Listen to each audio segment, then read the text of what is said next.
Bonjour et bienvenue sur la chaîne du Centre Tao. Je suis Isabelle Zovzak, thérapeute, conférencière et formatrice en médecine traditionnelle chinoise, coach et ambassadrice du Tao. Et sur cette chaîne, je vous emmène à la découverte de la médecine chinoise pour vous permettre de mieux comprendre vos énergies, de faire un bilan de vos énergies. Et je vous propose beaucoup de trucs magiques, d'astuces et de recettes pour vous permettre de vous soigner avec de la médecine chinoise ou de soigner vos proches. Et également d'apprendre à mieux comprendre l'univers d'énergie dans lequel nous vivons.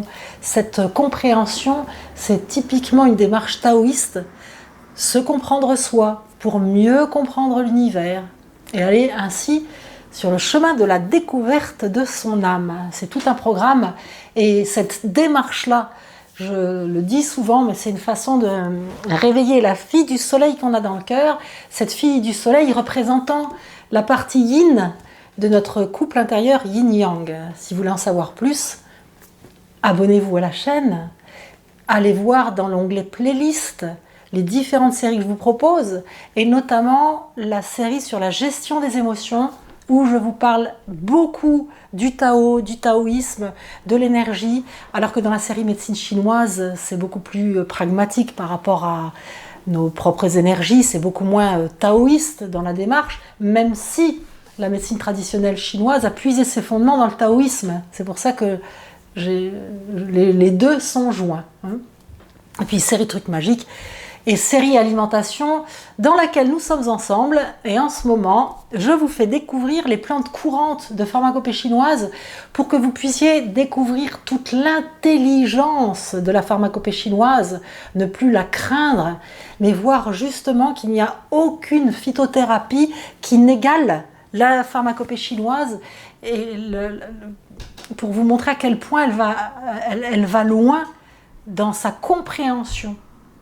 On va voir une plante toute bête aujourd'hui, mais vous allez apprendre à mieux l'utiliser et justement à vous dire mais c'est dingue comme c'est passionnant la pharmacopée chinoise. Alors je vous parle de plantes courantes que vous pouvez trouver facilement et utiliser. Juste avant de voir la plante qu'on va voir aujourd'hui, je voulais vous dire que si vous voulez vous abonner, ça c'est fait, que si vous voulez partager mes vidéos, c'est une grande générosité et je vous en remercie parce que je pense que le travail de transmission que je fais en faisant cette chaîne, c'est un travail de transmission pour que un maximum de monde puisse avoir accès à ces informations pour améliorer sa vie au quotidien. Donc si vous êtes dans cette démarche-là, vous pouvez partager les vidéos en cliquant sur la flèche partager, vous faites un copier-coller du lien et puis vous l'envoyez à des personnes à qui vous voulez du bien ou vous partagez sur les réseaux sociaux. Ça c'est dit, c'est important, n'est-ce pas? Et on va voir ensemble la plante du jour qui s'appelle tout simplement Bo-Re. Le H en chinois on dit R, donc c'est Bo-Re, c'est la menthe. Alors quand on l'utilise en décoction, on utilise de la menthe séchée. Je le précise parce que là je vous ai mis une feuille de menthe fraîche. On peut utiliser de la menthe fraîche, mais pour ce dont je vous parle aujourd'hui, on utilise en pharmacopée chinoise de la menthe séchée. Alors, dans ces vidéos, je vous explique qu'il y a une nature et une saveur, ça crée des mouvements énergétiques. Tout est mouvement, tout est énergie dans l'univers. Et ce qu'on mange dans notre corps provoque des effets. On va voir quels sont les effets de la menthe. Déjà, elle a une nature fraîche. Alors, la nature fraîche, ça veut dire que ça rafraîchit. Donc, d'emblée, on va utiliser la menthe pour quelqu'un qui a plutôt chaud. On va l'éviter pour quelqu'un de frileux. Elle est ensuite de saveur piquante et elle est aromatique. Alors, dans la playlist alimentation, j'ai fait des vidéos qui vous expliquent en détail ce que fait dans le corps la saveur amère, ce que fait dans le corps la saveur piquante, etc. Dans le détail, mais je ne vais pas aussi loin que dans une école de médecine chinoise où justement on va apprendre à prescrire pour telle maladie, ça, moi je le fais d'une façon pour vous ouvrir l'esprit et que vous puissiez utiliser avec des bases de connaissances sérieuses, certes, mais des bases pour utiliser au quotidien. Votre but, c'est pas de soigner des gens malades, c'est de savoir en gros l'utilisation des plantes. Et puis, vous donnez confiance en la médecine chinoise et en la phytothérapie chinoise, évidemment. Alors, la saveur piquante, vous pourrez donc voir plus en détail dans la vidéo qui traite de ça, mais juste pour vous le redire et faire court, c'est une saveur qui va faire circuler l'énergie, qui va la disperser. Ok? Donc, c'est piquant et frais. Moi, par exemple, à chaque fois que je mange un chewing-gum à la menthe ou que j'utilise de la menthe, j'éternue. Ça, c'est typique d'une réaction de la saveur piquante. Ça fait éternuer, l'éternuement, ça fait disperser l'énergie. Okay, un autre signe de la saveur piquante, mais ça va être plutôt du piquant chaud que du piquant frais, mais le piquant ayant un mouvement d'énergie vers l'extérieur, comme ça peut faire transpirer les gens. Quand on mange un oignon, ça nous fait pleurer. Quand on coupe un oignon ou qu'on mange un oignon cru, ça nous fait pleurer. Quand on mange de la moutarde, ça fait monter ça fait couler le nez. Tout ça, c'est des signes de saveur piquante qui dispersent. Okay, la menthe, elle est comme ça, mais elle est fraîche. Fraîche et piquant, donc on va l'utiliser dans ce qu'on appelle en médecine chinoise le vent chaleur. Alors, ça c'est du vocabulaire de médecine chinoise, mais le vent chaleur, ça veut dire qu'on a eu une attaque de vent, donc en fait on a attrapé froid. Hein. En médecine occidentale, on appelle ça des virus, hein, la grippe, le rhume, ce genre de choses, mais il y a des vents froids, il y a des vents chaleur. Quand on a un vent froid, on a le rhume, on se mouche transparent, on a mal partout, on est courbattu, on peut avoir de la fièvre et on grelotte, on est plutôt des signes de froid. Alors que quand on a un vent chaleur, on a attrapé mal, mais on a la gorge rouge, les yeux rouges, des sensations de chaleur, même au niveau de la tête. Hein, je ne sais pas si vous avez déjà eu l'un ou l'autre, ou vu des personnes atteintes d'angine ou alors atteinte d'un rhume où la personne est frigorifiée, mais ça peut vous donner une image précise de ce qu'on peut entendre en médecine chinoise. Donc, comme c'est piquant et comme c'est frais, on va utiliser quand il y a de la chaleur. Et quand c'est piquant et que ça disperse, l'avantage c'est que ça va faire circuler, en fait, si on a le nez bouché, c'est l'avantage de la menthe, ça fait circuler. On utilise par exemple, c'est très connu ça comme astuce, d'utiliser de l'huile essentielle de menthe poivrée quand on a des maux de tête.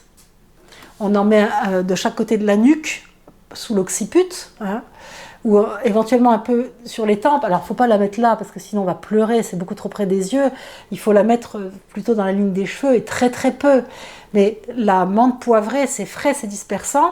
Donc quand on a des maux de tête avec sensation de tête serrée dans un étau ou sensation de chaleur dans la tête, la menthe va avoir tout à fait son effet thérapeutique et on le comprend mieux quand on sait que c'est parce que c'est piquant et frais que ça a cet effet-là. Si on a un mal de tête dû à de la chaleur et éventuellement à une montée de yang du foie, c'est-à-dire trop d'énergie, on a trop pensé, on a trop gambergé, on a plein d'énergie qui est venue dans la tête et qui est bloquée, je rigole parce que c'est pas du tout le vocabulaire de médecine chinoise et c'est une façon d'expliquer bien assez simpliste qui pourrait faire penser aux grands maîtres de médecine chinoise que c'est complètement faux, mais c'est pas vrai, c'est pas faux, c'est une façon très simpliste d'expliquer une façon de pouvoir comprendre des maux de tête dus à la montée du yang du foie, c'est-à-dire trop d'énergie qui se comprime dans la tête. On est d'accord? Alors quand on a ce type de maux de tête, la menthe poivrée est efficace. Si on a mal à la tête, qu'on met de la menthe poivrée, que ça ne marche pas, c'est probablement qu'on n'a pas trop d'énergie ou de chaleur dans la tête. C'est probablement qu'on a un mal de tête dû à autre chose. Parce qu'il y a des maux de tête dus à l'énergie des reins, ou dus à l'énergie du foie, ou dus à l'énergie... à d'autres problèmes. D'accord? Donc ça peut être une bonne façon de comprendre pourquoi ça marche dans certains cas et pas dans d'autres. C'est l'action de la menthe qui est précise. Donc utile pour certains cas et inutile, voire contre-productif dans d'autres cas. Hein. Alors, ça éclaircit la tête et les yeux, oui, si on a trop de chaleur, on a les yeux rouges et un encombrement de chaleur dans la tête, je vais dire, évidemment, ça fait circuler, donc ça éclaircit. Hein. Ça évacue les éruptions cutanées, voilà, pour des éruptions cutanées où il y a de la chaleur, c'est aussi très bien, ça va balayer l'éruption cutanée, c'est exactement ça. Idem pour les démangeaisons. Et alors, ça soulage légèrement la surpression du foie. Donc, Quand on a de l'énergie du foie qui se bloque, c'est ça la surpression, hein. Boum, on a trop d'énergie bloquée d'un coup. On va utiliser la saveur piquante, on peut l'utiliser, hein, c'est pas systématique. On peut, dans certains cas, utiliser la saveur piquante pour faire circuler. Ok ? Et comme l'énergie qui reste concentrée et bloquée, il va y avoir une surchauffe, parce que l'énergie c'est chaud. Donc quand l'énergie reste bloquée, il y a trop d'énergie dans un coin, ça va chauffer. Donc on se retrouve avec trop d'énergie bloquée où ça chauffe. Donc on peut se dire, la menthe, génial, c'est frais, c'est piquant, ça va disperser et ça va rafraîchir. Donc sur pression du foie, c'est-à-dire de l'énergie qui se bloque et qui surchauffe, on va utiliser la menthe. Mais ce n'est que léger, hein. Il faut utiliser des choses plus fortes. Et vous voyez tout de suite que en cas de montée de yang du foie, il faut faire attention. Donc, sans rentrer dans moult détails, je vais juste vous expliquer qu'on va utiliser plutôt les tiges de menthe quand on veut rafraîchir le foie, quand on veut disperser l'énergie du foie qui est en stagnation, on va utiliser les tiges parce que les tiges ont une énergie qui est moins montante que les feuilles. L'énergie des feuilles est différente que l'énergie des fleurs, qui est différente de l'énergie de la tige, qui est différente de l'énergie des racines. Selon ce qu'on a à traiter en médecine chinoise, on va utiliser des fois le totem d'une plante, mais des fois on va utiliser plutôt des racines quand on veut avoir une action plutôt en interne.